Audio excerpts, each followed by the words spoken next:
Hey folks, and welcome to another episode of This is HCD. My name is Gerry Scullion, and today in the show I'm delighted to welcome somebody I hold in the highest regard, and that is Darragh McCullough, founder of Elm Grove Farm in County Meath in Ireland. And today we're going to be watching a live walking podcast through the farm that Darragh set up, or his parents set up. We'll learn more about that. One of the reasons why I found this topic to be so interesting was the family rituals that we've formed over the last 2 years.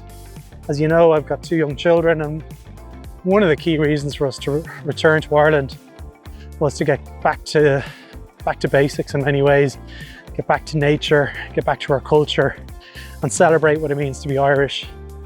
And Darragh McCullough has really created something that I believe to be a really shining example, not just in the northeast of Ireland, but all of Ireland, and generally speaking anywhere in the world who wants to try and make a difference. Darragh's parents set up Elmgrove Farm, a very successful flower business, and over the last 2 years it's shifted and now it goes B2C, and the experiences that we have there weekly, whether that's collecting eggs from the hens or going and saying hello to the donkeys and, you know, having great coffee, great food, it just could not have happened by chance. There had to be somebody behind it, and I wanted to understand the beauty of how this all came about. Now, as luck would have it, we're about to walk by some starlings, which doesn't get any better than that. A baby murmuration is just taking float as we speak. And anyway, there's something to treasure there. It's always something that makes me smile. But going back to this episode, Darragh is remarkable. We learn about how and why he designs these experiences and what's really important to him. We learn about modern farming techniques, that really sustainability is at the center of everything that Darragh does, and we really talk in depth about what it means for the future of farming in Ireland, but just farming in generally. It's a fantastic example for us as change makers to see what is possible. One of the key pieces that I think you're going to enjoy the most is Darragh focuses and places a large emphasis on collaboration, which, as you know, is at the center of human-centeredness. He doesn't leave that to chance. He's got a mindset that is built for this, and there's some key learnings that I've taken from that as well, and I hope you will too. Enjoy the episode. If you're new around here, please subscribe to the podcast. Those beautiful algorithms really get a little bit excited when people follow and like and share, and that helps the podcast grow, helps new listeners and so forth.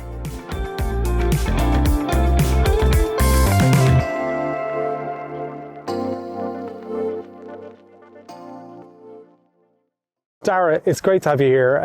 Delighted to have you on the podcast. I am a customer. You know me from coming up here every weekend with my kids. So it's deeply part of our weekend rituals in my own family.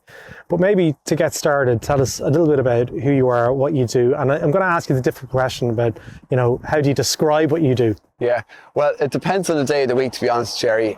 So I wear lots of different hats. I suffer from the attention span probably of an ant, in the sense that I'm easily distracted, and I love a new project. I love innovation, and that's what we've tried to do here on the farm the whole time. Yeah. So I work sometimes as a journalist.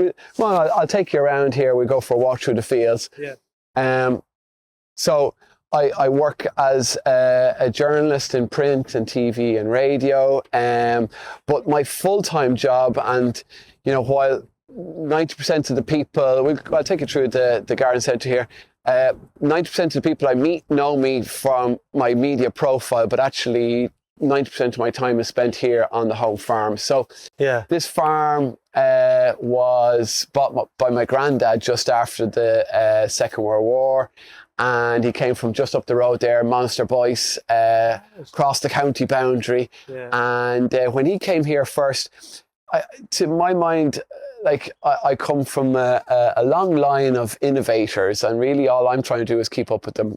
When he came here because it was close to the railway line, and it was the start of a refrigeration and the possibility of distributing liquid milk to every household in the country. In other words, you didn't have to have a cow to have liquid milk on your cornflakes in the morning. So he could see that change coming, and he had cows, and he wanted to be able to supply this market. It was a demanding market. It had much higher specs in terms of the sanitary requirements and the quality of the milk. But he knew that there would be an extra margin in that product. So he came here because this was close to the railway line. It had good access to Dublin, where the main market was, and we had light free draining soils. So that was the start of the farming innovation in my family, and from my perspective. My dad came after him, and he was one of the first farmers in Ireland to import new breeds of cattle like Charolais, which at the time, back in the 60s and 70s, were kind of considered the AI of beef breeding. And then we were one of the first farmers in the country to put in robotic milking machines. And that's 25 years ago. There's guys today who think, the idea of milking a cow robotically is kind of sci-fi. But we were doing that on this farm 25 years ago. So really, anything I've done since then is really just piggybacking on that platform of innovation, of thinking outside the box, of trying to see where the opportunities are. So from a family perspective, you've been around innovation from the get-go. Yeah.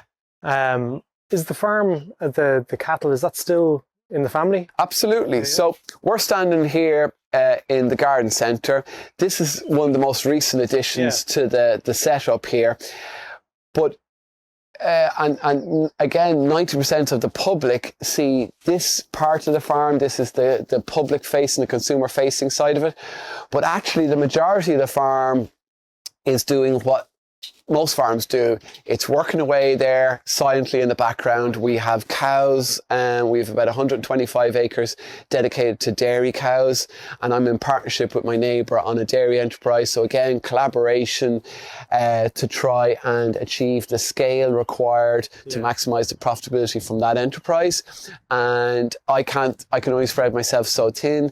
I'm lucky to be living beside a guy who's brilliant at milking cows. He knows all the angles in terms of optimizing the sustainability, in terms of economically, socially and environmentally from dairy farm, because we can have a whole conversation about 100%.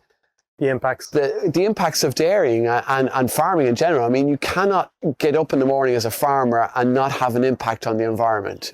And to me, the question is, how do we minimize that impact? It's not about culling the national herd or forgetting about farming, letting everything go wild again, and just hoping that our food magically appears in our plate. We've got to, I think, keep food production in this country. We've got to stick at farming what we're good at farming, and we've got to do it in the most environmentally sustainable way. See the way I get distracted? I know, it's completely completely cool. But the reason why I know you is, just to give you a background, so March 2024, I grew up in Drogheda, so a funny little anecdote is my mum actually held you as a baby in my family business. I was telling you that one day. So it's kind of funny to have that relationship. But that's Ireland. But this is very much an Irish it's such a close-knit community, really, and we're a small country, right? I used to pass up and down this road as a child, and I brought my kids to the St. Patrick's Day parade in Drogheda, and we were up there, and we were coming back, and my kids said, "Look, there's hens in there," and I was like, "Oh yes, there's probably been hens there for ages. I haven't noticed it." And I saw them chopping the daffodils, and there was kids running through the fields, and I was like, let's swing in here, we'll have a look. And you'd only recently opened, I think, at that stage. Is that about right at the time? So this whole retail site is only about 2 years old, yeah? So it was probably a little bit before that. But this is new ground, if you want, for the McCullough family and for Darragh. So how and where did this come about? Okay. So the farm up until COVID was a primary producer, we didn't deal with the public at all. Yeah. So what we did was we were producing milk from our dairy herd, we were growing cereals, and we were growing cut flowers. But the cut flowers were being harvested and sent into supermarkets or being exported abroad. Yeah. When COVID happened, this is a polytunnel that we're standing here. And this is converted polytunnel, so I've converted it into retail space. But this was one of my 4 polytunnels that was full of flowers that we were growing for supply into florists, for supply into supermarkets. And COVID happened and all the florists shut. And I was left looking at these polytunnels full of flowers. I'm going to take you this way around here. That's an indoor play area, by the way, just in case you're wondering. That's where you have your lunch. Yeah. So we had all these tunnels full of flowers, and COVID hit and all my outlets were drying up. And I said, okay, what the hell are we going to do here? So I basically got onto a pal of mine who was designing websites at the time, and I said, listen, we've got to sell flowers nationwide. We just tell people, listen, we'll deliver flowers to their door. And he said, sure. And over the course of a long, stressful weekend, we got a website live, and we started sending out boxes of cut flowers to people all over the country. And this was COVID, and everybody was going nuts online, yeah? And I thought, wow, this is the future. This is where we're going to be at. That was my first kind of real light bulb moment when I went, do you know, why weren't we doing this before now? Now, I'm going to muddy the water a little bit. We were flogging flowers at the farm. We were, because I remember that as a kid. Is that right? Up to that, yeah. So we've been flogging flowers out of buckets. Yeah. Literally, like, this sounds ridiculous, but they were buckets that we used to feed milk to the calves, mounted on a pallet. That's right. At the side of the road. That was it, yeah? Yeah. And the idea, and I tell this against myself, the idea for that was one of the guys who worked here was going to get married, and he needed to pay for his wedding. And we were growing acres of daffodils, but we were growing them for the bulbs. We weren't growing them for the cut flowers, because we were growing onions at the time, and we had all the kit for that, and that's what we were set up for. And John went out every Saturday morning for a couple of 2 months to pick daffodils to sell them at the gate to pay for his wedding. Right. And I was looking at him. I was in my early 20s at the time, so I was more interested in beer and Skittles than actually doing a hard day's work. Yeah. But I was looking at John selling these flowers on the side of the road, and I was going, why aren't we doing that? Yeah. He paid for his wedding out of that, and it took one of the guys working for my dad to show me, actually, Darragh, here's a trick that you're missing big time. So yes, we were selling flowers in a small way to the public at the side of the road. Then COVID happened, and I needed to really pivot. So we went online. And then when we went online, I realized I needed florists to, arrange flowers, to make bouquets, to be able to deliver to people. I thought you could just put flowers in a box and get the address right and shove them out there in a DPD van. But actually, and this was a real learning curve for me. I went off the deep end of this.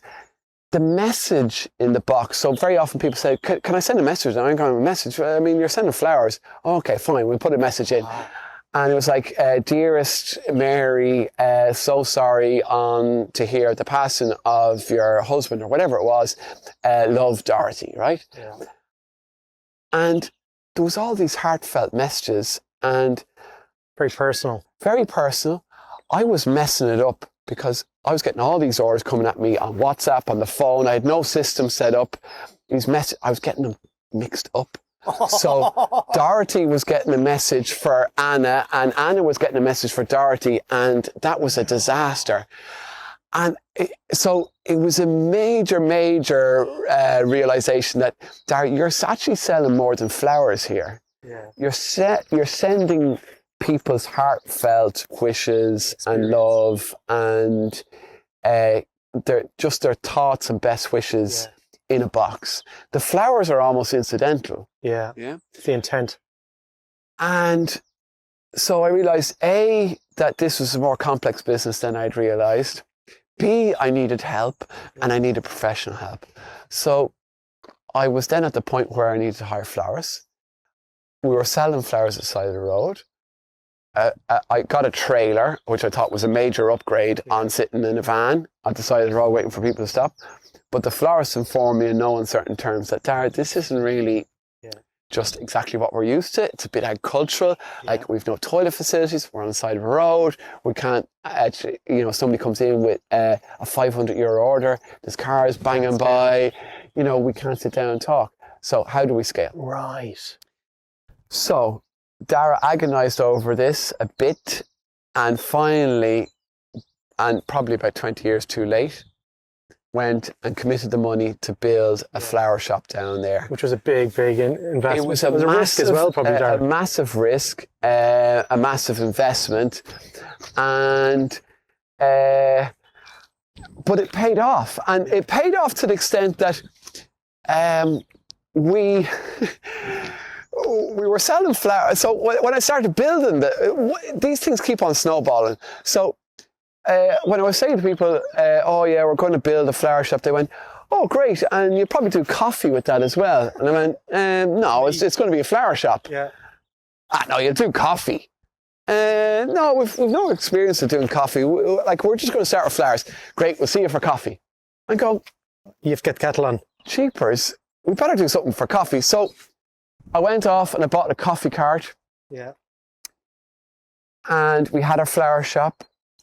And next thing we were doing farm veg, and then we were doing milk, and then we had our hens that your kids saw, and we had always trying to do something that's a little bit different from what you can get in a standard shop. So rather than just having your Ross 5615 hybrid, Ferrari hens that pump out eggs at a rate of knots, I said, we go and get different breeds that pump out different colour eggs. Yeah, and then when you open the egg box, you've got all these different colours and it's mixed breeds. And people love that. So we sell out of eggs by 11 o'clock every morning. So we started with flowers on the side of the road. We built a shop, selling coffee. Then we're selling eggs. Then a guy rings me up and he says, hey, listen, I'm doing pizza from my back garden and I'm a chef and I've been trying to find a place and I'm really struggling. Would you be interested in having a chat? And I said, okay, let's have a chat. Yeah. And that was when I met Shaba Simo, who does pizza that people now travel from Donegal. Right. To get a hold of. I'm going to take you into the field here. Can I just stop you on that point there? So, we spoke about the old school way. Someone was selling flowers from the farm, and you replicated that same model, that same business model, and expected the same results. So, how do you stay on top of this, from a business perspective? You're always adding to the business. This is kind of the precursor for always this would make a great conversation, because we went up here. I must have been to cut the daffodils. Was a couple of months ago. Yeah, so pick your own daffodils, yeah. And I was like, this is much bigger than I actually thought it was. We're walking through the farm here and you can hear the birds and all that kind of stuff. But how do you stay on top of the additions to the business? And, it's probably quite stressful, I imagine. Well, it's stressful for my wife anyway. Yeah. And probably a lot of the people around me. One of my weaknesses in life is that I need a little bit of pressure to get out of bed in the morning. I thrive under a bit of pressure. Yeah. And so I like having a challenge in front of me every day that I get up. And that's what motivates me. It is the downside of that. And so that's great if, we're in a space where we can try different things and they turn into profitable ventures. But it's challenging for the people that are around me because I'm forever coming up with another idea and they're going, Darragh, for the love of God, please stop. Yeah. And so is Aoife your wife? Is that the person that says, cool the jets, that's too much? Well, Aoife and Colin and Ruth and a lot of the people the managers who work for me, what I suppose I've tried to get better at is capacity building in the team. So, how'd you do that? Well, like everything around here, it happens organically. Yeah. So, Colm is working with me in the office, and when he came to me, I'd actually studied ag science with him. He's a local farmer, and he was at a bit of a loose end, and he was looking for a part-time job. He's now my HR manager, right? So, and looks after my payroll, and that's skills he's learned on the job. And yeah, okay, so sometimes HR is a great example. You need to be really on the ball with HR, because it's a very fine line between landing yourself in very, very hot water when you're managing people. So on occasion, we'll get onto maybe the local enterprise office and say, hey, listen, guys, we need help. We need training on upskilling ourselves, on creating an employee handbook or conflict resolution or whatever. Yeah. And they're great. They say, listen, we have this consultant who specialises in this area of expertise, and we have another guy over here who specialises in that, and we book you in for a slot and see how it goes. Yeah. And so as the challenges arise, we try and deal with them. Are you in Meath here, or are you in Dublin? You're in Meath. So your Meath County Council supports you in that, in your local EO is Drogheda? So Navan is your local EO. Why isn't it in Drogheda? That's another conversation. So you're kind of organically growing, and it sounds like you've got lots of different types of customers. Is that right? So you've got the public. Talk to me about your customer base. Yeah. Okay. So we're just here standing beside a field of Christmas trees, right? Yeah. I didn't mention anything about Christmas trees. So we've gone from flowers to Christmas. Yeah, I love it. Yeah. So to the untrained eye, this looks like a field of weeds. But when you start getting your eye in on the crop, you can see these lines of Christmas trees with different varieties here. Insects everywhere here. Yeah. This is a great sign. Hopping. And really, Christmas trees, we let them do their thing. I mean, you can manage Christmas trees very intensively. I'm not that pushed about managing them super intensively. So we could be out here spraying herbicide, and so there's less competition for the tree from the weeds. But to be honest with you, we're still getting a saleable product. It probably takes a year or two longer to get it to market.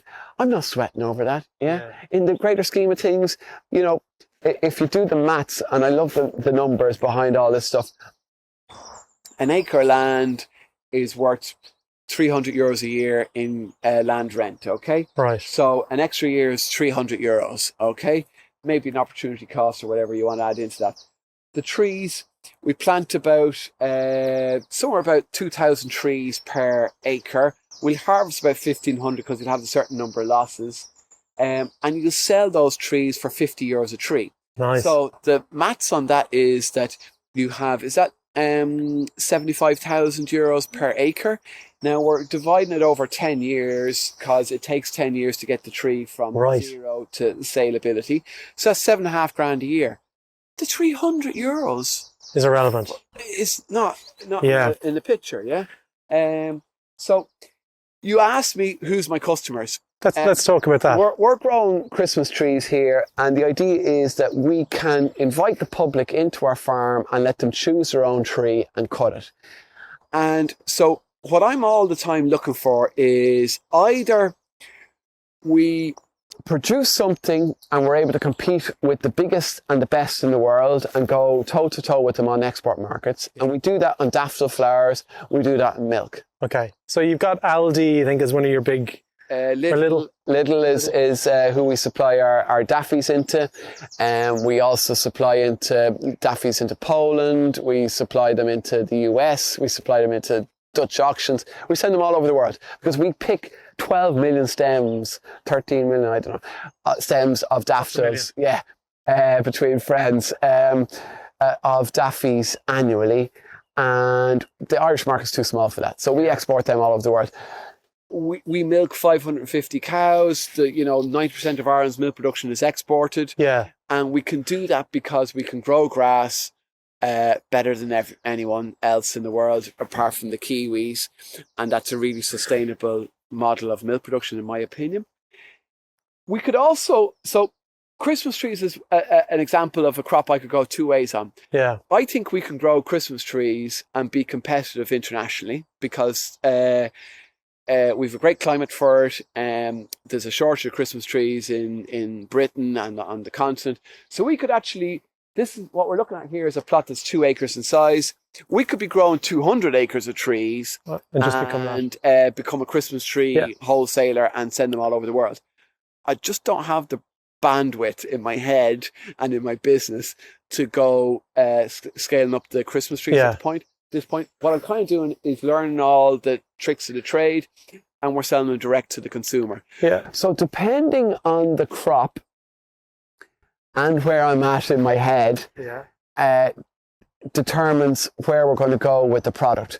So a lot of the flowers we grow in the polytunnels down there, they're only little micro patches, and they all get sold through the shop. So can I ask you about, so you've got these Christmas trees, you've got the flowers over there. Yeah. If you were, and I mean this in the greatest amount of respect, if you were a true businessman at its core, because you're a farmer as well, you would look at where the most profit is, and you would just do that and replicate it and make as much money as possible. What's stopping you from doing that? Good question. So, a couple of things, and some of them are a bit more nebulous than others, right? Yeah. So, reason A, I think there's a good chance we have a good opportunity there to scale up a retail site down there. So we've already grown by double-digit percentage growth for the last 5 years, and that'll continue. And that's great. The margins are thin in retail, but we have a great opportunity to scale up something there that it will be a viable business in its own right. But it also does something else. It diversifies my risk a little bit on the farm. 100%. So it's a little bit of a risk mitigation thing. So you can be really laser focused and say, okay, the most profitable thing I can do on this farm is, say, produce milk, for example, or grow Christmas trees. So I'm just going to carpet the place in Christmas trees. But then if a bug or an insect or something lands on Christmas trees in 5 years' time, and we don't have a way to cure it, Christmas trees wiped out, and I'm high and dry. Yeah, milk, has proven very resilient, but it has its own challenges. So, like for example, we've had to reduce the stocking rates on our farm, on our dairy farm, to comply with environmental regulations. Yeah, not the quotas anymore. So there used to be a limit on how much milk you could pump out. They scrapped that, and everyone went gangbusters producing more milk. But then they realised, oh, hang on a second, lads, this is actually affecting our water quality. So what we're going to ask you to do now is dial back the intensity with which you're stocking your land, because it's the intensity of animals on the land that is creating that pressure on the biome. So by having the retail, it's diversifying.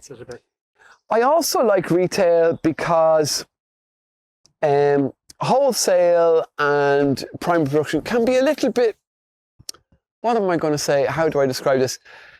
A little bit heartless. Soulless, yeah. Almost. Yeah. That you're just pumping it out, pile it high, sell it cheap. Yeah. Whereas with the shop and the retail, it's a bit more creative. Yeah. It opens kind of a bigger variety of doors. I like the interaction with people. I mean, we're just after coming back from Ireland's biggest garden show event, which is called Bloom in the Phoenix Park. Mic drop, Silver Guild, go. Yeah. So we had a tremendous time. It was our first time ever. We went in the deep end, the usual, and it was pretty stressful, but we came out smelling the roses, next year in the pond, and picked up great awards, but also got a great buzz after dealing with the public and, spreading the word about, so many people who live, there's 1.5 million people live within 50k of this farm, 50 kilometres of this farm. We're not far from Dublin. And we just need to spread the word, So those type of events help me do that. So being in the retail space energizes me quite a bit. I sense it, and when I come up on the weekends, it kind of connects the community as well. as I mentioned, St. Patrick's Day, we come back up again this year, and we knew something was going to be going on in Elm Grove, and I rang up and they said, yeah, there's stuff going on. We met people here and then met them at the parade, coincidentally, and then the kids still ask for those people. That's probably a story you're not even aware of, but these little micro opportunities lead to other relationships and it fosters.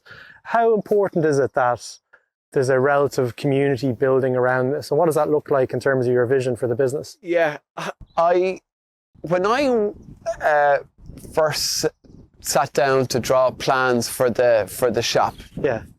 So what talk me through drawing up the plans. Yeah. What did that look like? Because some people are like, people might be farmers here and they said, geez, could we do something like this? Yeah. How did you get started? Yeah. So look, where do you start in these things? You start at the beginning, and it doesn't have to be rocket science. Yeah. I sat down at a table and I said, okay, I need a building for my flowers to work in and people to come in and park their cars, right? So I drew a square box in a field. That was the building, and I drew a bigger square box for a car park. And then I showed it to my mum, and she went, Darragh, they're the wrong way around, because people want to come into the car park, mommy. Don't drive around the building to get to the car park. That's bananas. And I went, oh yeah, okay, duh. So that's how I started. I gave the sketch on the back of the fag packet to a local engineer, and he said, yeah, how do you want this to look, Darragh? I said, I want it to be as cheap as possible. Put me up a box, right? Yeah. And he said, yeah, no problem. This is the shop down here. Down here. Yeah. And so he did up a galvanized shed, a bit like this cattle shed here, with a fancier door and a few windows on it, right? Yeah. Smaller, but yeah, same thing. Pretty much. Doesn't look like that now, though.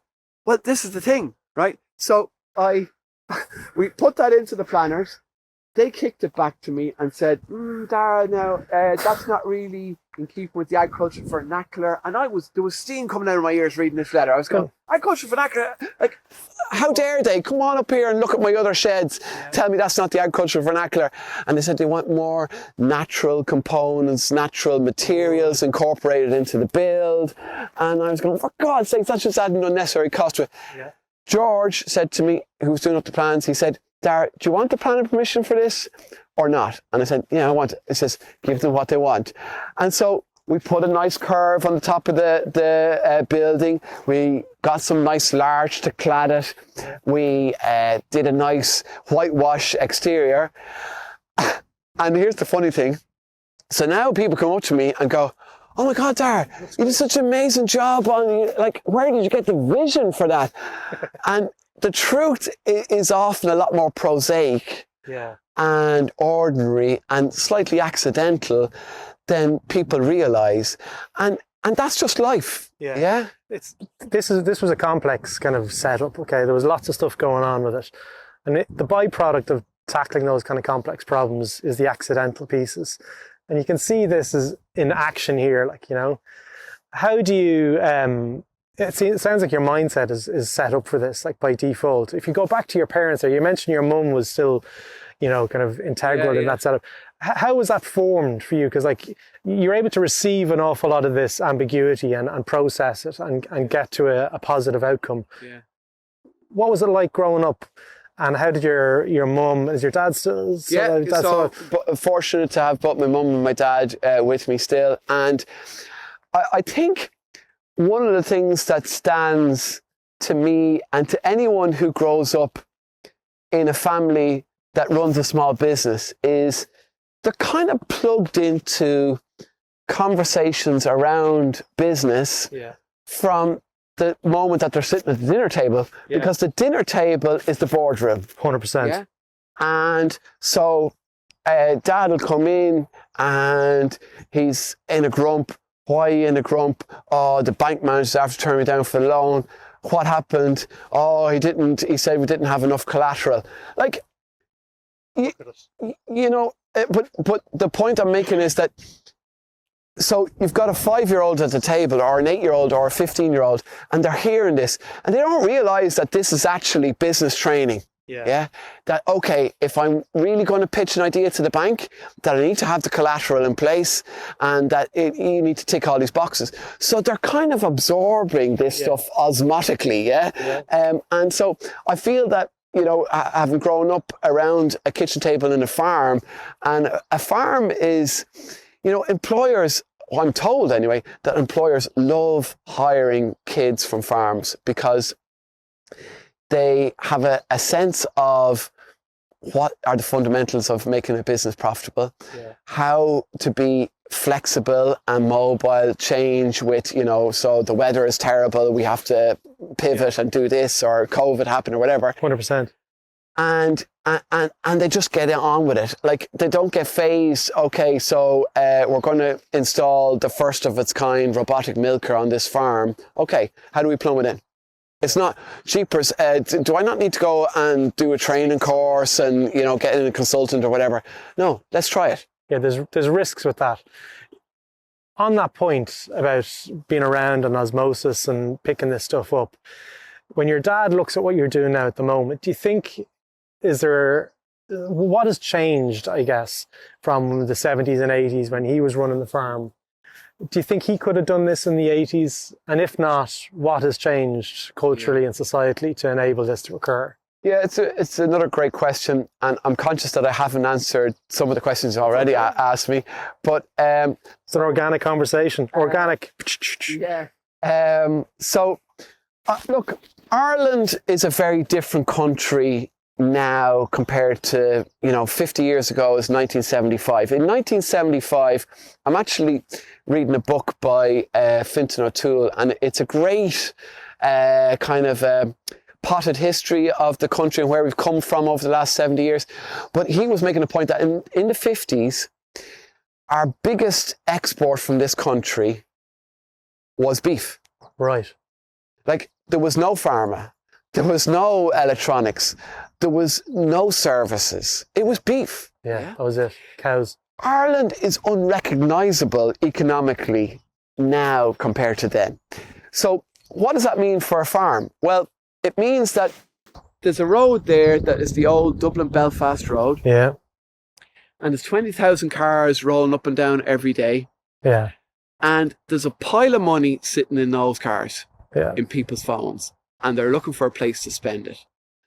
And they're looking for, in those years since 1975, the Tesco's have arrived, the small corner shops have disappeared, the independent grocers have disappeared, butchers have disappeared, florists are disappearing, and they're being replaced by huge big box stores like your supermarket chain, whatever supermarket chain you care to name. So what can a farm offer? A farm can offer something different, totally different to that, a unique retail experience. And it's an experience. It's not, and this isn't, I hear other retailers talking about come in and experience our whatever retail offering. But, you're still walking into a big warehouse, with fancy lights. Here, you come into a working farm. You're surrounded by livestock that are producing the food that you can buy on the shelf right beside it. You can see the crops growing. You can talk to the people who are growing the crops. You can walk through the crops. You brought your kids in here and you pick daffodils. You can engage with the farmer. You can connect with nature, the people who are producing the food and the crops, and spend time in the great outdoors. I mean, what's not to love? But, so many Irish farms and farms in general don't really see that as an opportunity. They see that, that'd be hassle, cheaper, public liability, I couldn't be dealing with the public all the time. Yeah. And all those things are true to an extent, but I feel that we're also guilty of cursing the darkness rather than lighting a candle. That, there's an economic opportunity rolling by there every day, and all we need to do is come up with a reason, give them a reason to stop, pull in, and give us a few bob.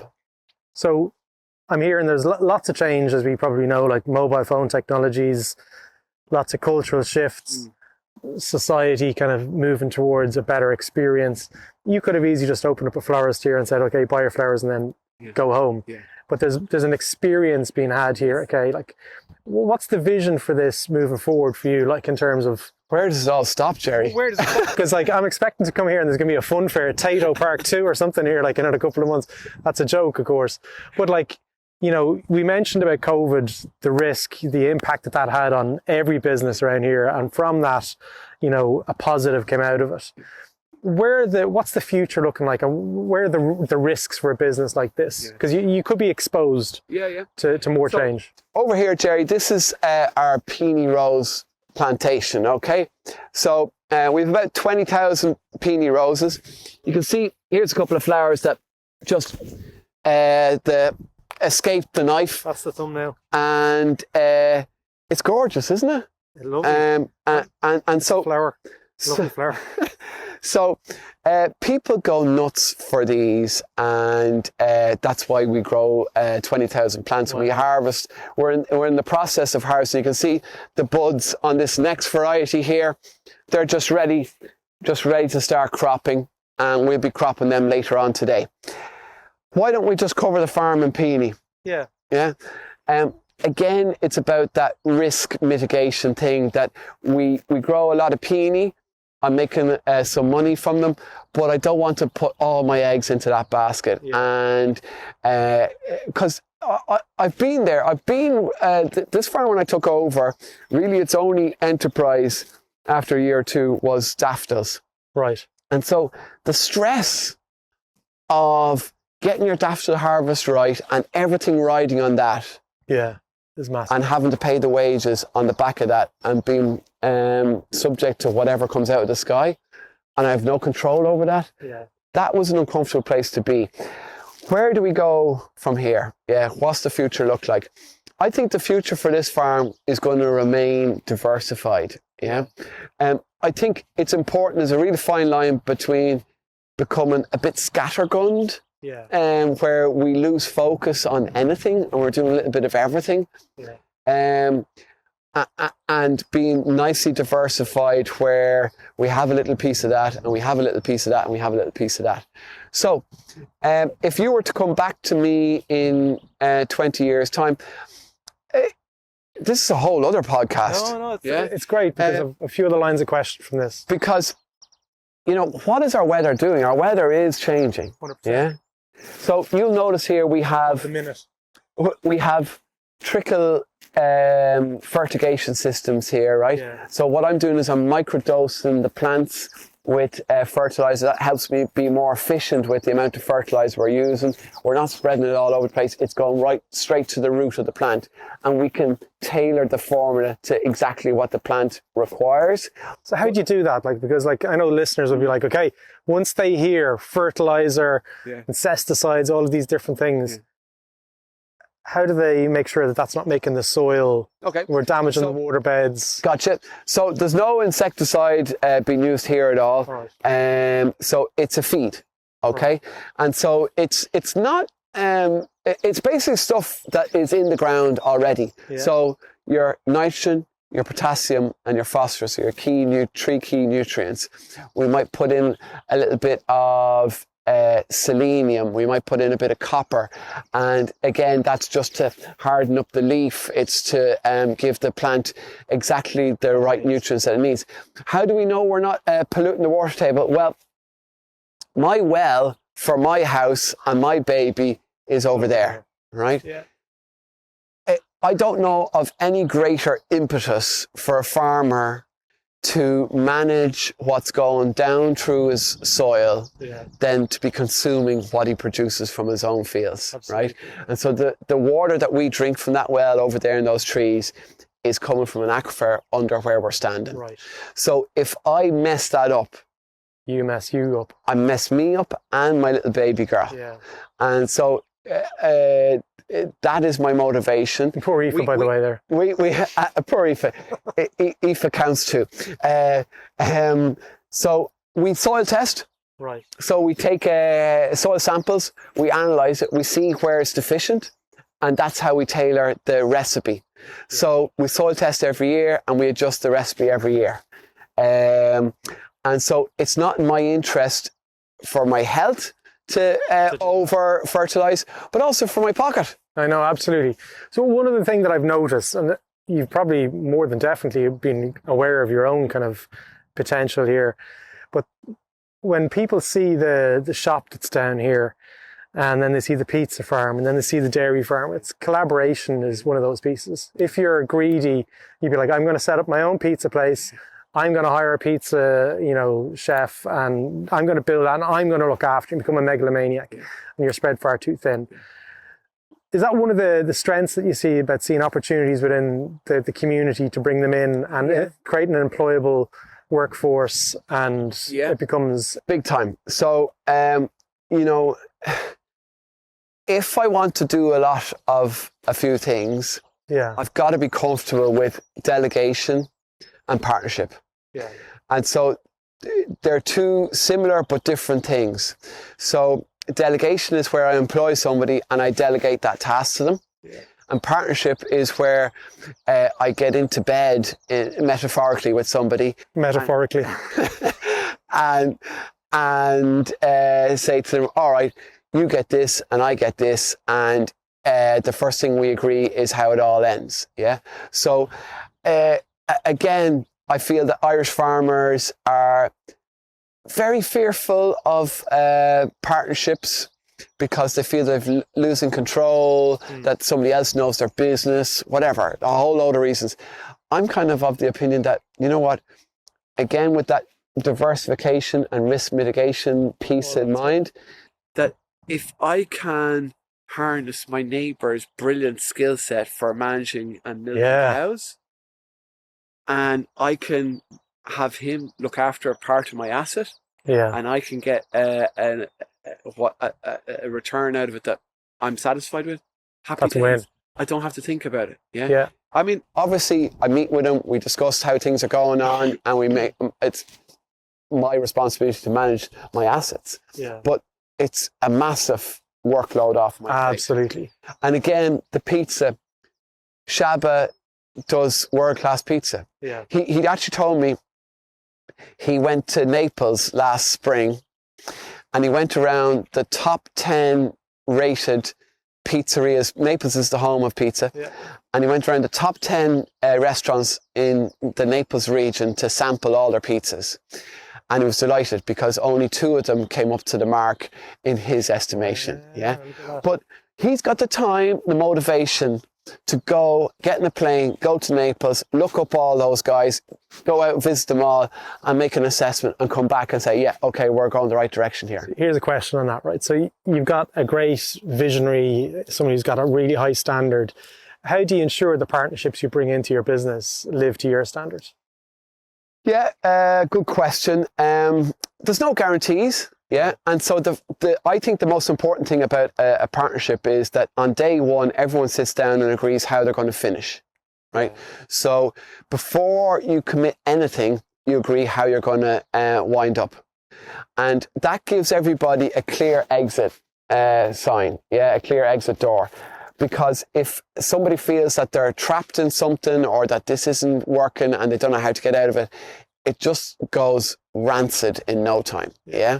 So what the kind of fundamentals that I try to, and look, I haven't done that many partnerships, but that have worked for me so far, is that if the person wants, if the 2 people need to be coming to the equation saying, yes, I need you and you need me. Yeah. You've got something that I want and I've got something that you want. We can come together, we can combine those 2 things, and if it doesn't work out, we know how to get out of this. Yeah, pretty much. How, in Shaba's case, right, it was an email, right, and people would say, jeepers, Darragh, this is crazy.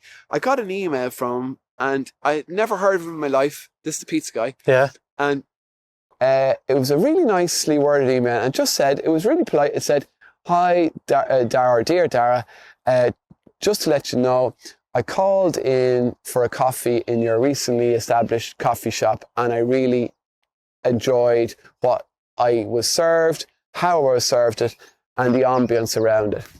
I'm a very experienced chef that is trying to get a takeaway pizza business established. I'm currently working out of my back garden and I've been trying for a year to find a location. I would love to be able to sit down with you and discuss the possibilities. And then there's a randomer, don't know him from Adam, you get emails all the time from people fishing or whatever. But I said, do you know what? I'll give him a ring. Oh yeah, listen, can I come out and visit you? He said, yeah, no problem. He said, when will it suit? I said, this afternoon. Give him no time, yeah? Right.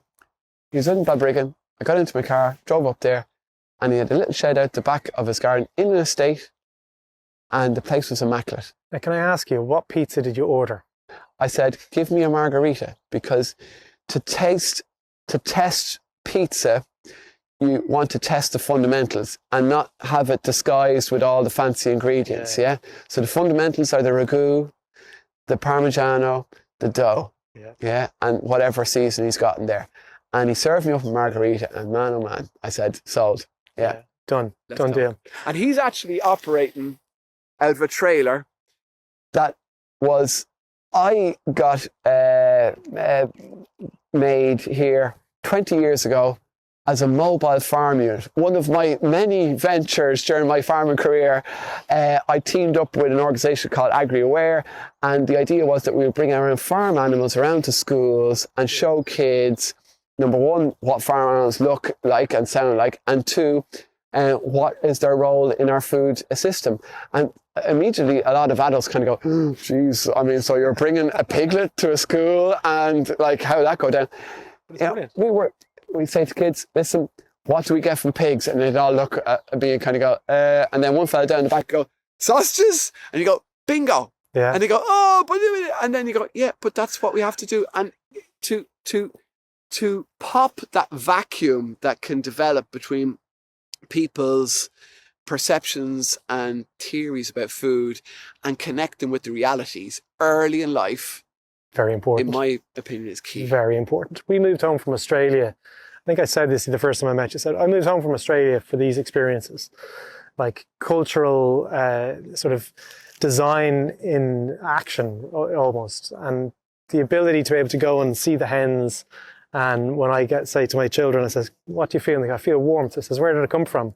Yes. It came from the hen. And I go, okay, cool, let's go. And we'll make pancakes, we'll make stuff with it. So we get our eggs for the week up here as well. And it's, you know, probably a little bit more expensive, but we get the experience with it as well. And we're paying for that experience. It's really heartwarming to see these things. Like there's a number of these businesses that I see popping up around Ireland, like, you know, so kudos to you, kudos to the risk, kudos to the team here, because we come up every weekend. You've got an amazing workforce here. You're very lucky to have all of these staff that we've sort of become friends over the last couple of years. So we're going to wrap up, you know, and if there's anything that you want to shout out to the team out there at the moment, because you did a big exhibition in Bloom, as you mentioned, and there's a large social media following sort of coming off the back of that. Someone said 10,000 people have just followed you in the last couple of weeks or something. Kudos to you. Like, anyone you want to give a shout out to in particular? Well, I'll tell you what, I want to go back to a question that I got distracted from. And that was, you said, what does this mean for the community? Yeah. And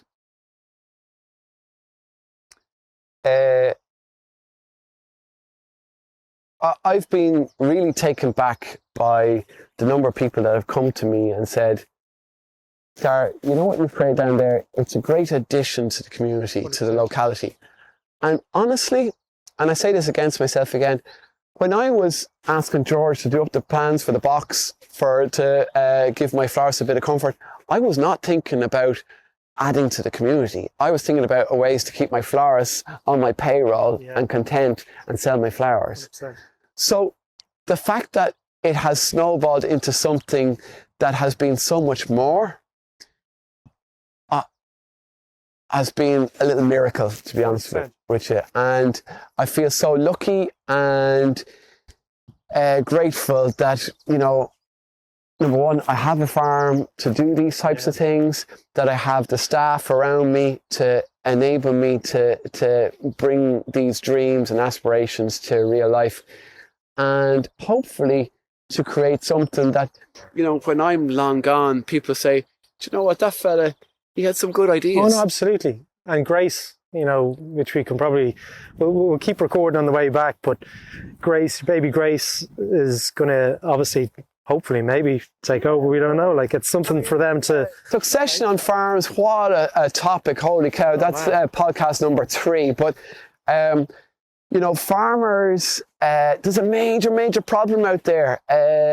So the average age of farmers in Ireland currently is something like 58 to 62 years of age. There's a huge problem out there because young people aren't getting we'll just walk down through the field here. By the way, this is potato starch, correct? So this is a really good example of technology in action that people drive by in their cars every day, and it doesn't look like much. In fact, it looks like a bit of a mess, but this is technology at work. So in 30 seconds, this is a maize plant, right? And it is native to tropical areas, so it's no business growing in Ireland, yeah? But we are able to grow it in Ireland through the use of varieties that hack this climate, and B, the way we plant it. And the way we plant it is under this film. And what the film does is it creates a little greenhouse. So if you just go a bit further up here, you can see initially the plastic is covering the seed. It's like a little greenhouse there. The seed rockets out of the ground. And then because the plastic is so soft, the plant is able to push its way up through it. And this is made out of a starch derivative. It literally melts in the sun. So the sunlight, the UV and the water mean that plastic just literally dissolves into natural biodegradable components, melts into the soil and disappears. And that to me is like, wow. Yeah. That's so cool. That's absolutely amazing. Like, because I was speaking to Tom beforehand, I was like, you know, what's been growing up here? And he says, just restart. He says, it's not plastic. And I was like, all right, okay, that was one of my questions. Like, you know, how would you balance that out with the pH of the soil and what does it look like? This has been a whole journey in itself. I mean, this plastic technology was first introduced back in the 90s, and we tried it on this farm, but it didn't work. Biodegrade properly, and you were plowing it into the ground. And it was back in the time when maybe people kind of went, sure, look, it just disappears into the ground, don't worry about it, you know? One of the pieces, like I mentioned, I actually gave a lender one of my books by John Thackeray, and we speak about the impact of machinery on the soil and how it compresses it, and how there's the nutrients have been, you know, through commercialization and industrialization has actually kind of eroded the profitability of the soil. You've been talking about a new tractor, okay? Like, so he got a new tractor. He's like Jeremy Clarkson over here. I know you don't want that comparison. That's all right. But what does that look like? You know, how do you measure the use of machinery on the soil? And have you seen any correlation between that the heavy impact of big machinery on the soil versus the yield? The impact of soil health, massive topic, and such an important one. You know, we've been losing soil, millions and millions of tons of soil every year, desertification, erosion, the organic matter content of soil has been reduced as we continue to till them and basically pulverize them. So what's happening? How do we stop this, and how do we survive into the future? Well, there's a couple of subtle but major changes have been happening on farms. So what you're finding is less and less plough techniques. So the traditional way of turn the furrow, inverting the soil completely, so that you bury the weeds and you create a loose seed bed. Forget about it, because you're releasing carbon into the atmosphere, you're disturbing the biome in the soil, and when you only need to scratch a line to insert the seed. Now that works for a certain number of crops like arable, grain, cereals, but if you're going to plant spuds, you still need a fine soil, and you have to till all of the field to make it take. Your question about the tractors, I mean, I've got a little vintage grey Fergie tractor here on the farm that my granddad actually would have used 70 years ago. And the tractor today is a monster in comparison to it, yeah? And the tractor that I own today, our modern tractor, isn't one of the biggest tractors out there at all. Right. But, I mean, if we want Irish farmers to be able to compete on international markets, we can't hamstring them or expect them to go around with little dinky vintage machines and compete with, you know, the Dutch growers or the US growers or whatever. So the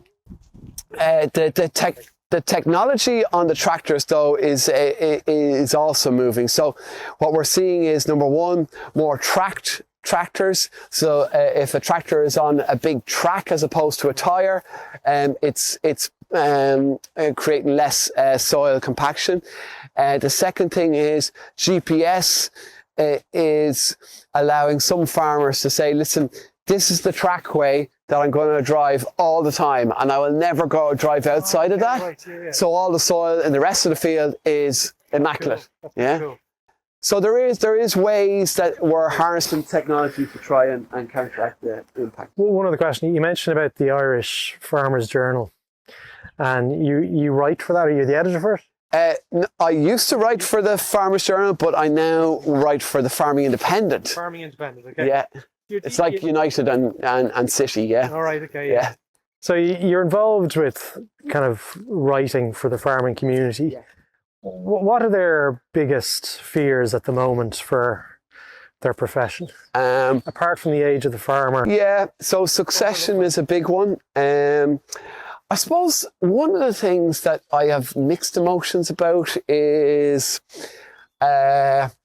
whether farmers are being pilloried by environmental organisations and the general public for being big polluters, right? Yeah. And the reason I say I have mixed emotions about it is that there is no other business out there that has as big an impact on every acre of our landscape than farming. Yeah, because farmers are the custodians of, you know, 3/4 of the landscape, the Earth's land surface. Yeah.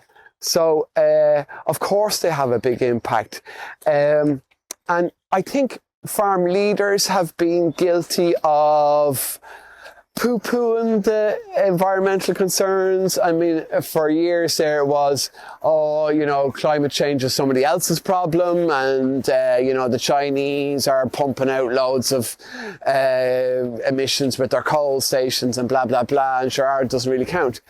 And that wasn't good enough. Right. And I think it did farmers a disservice because it was, in my opinion, poor leadership. What you've done here, is it for every farmer? No.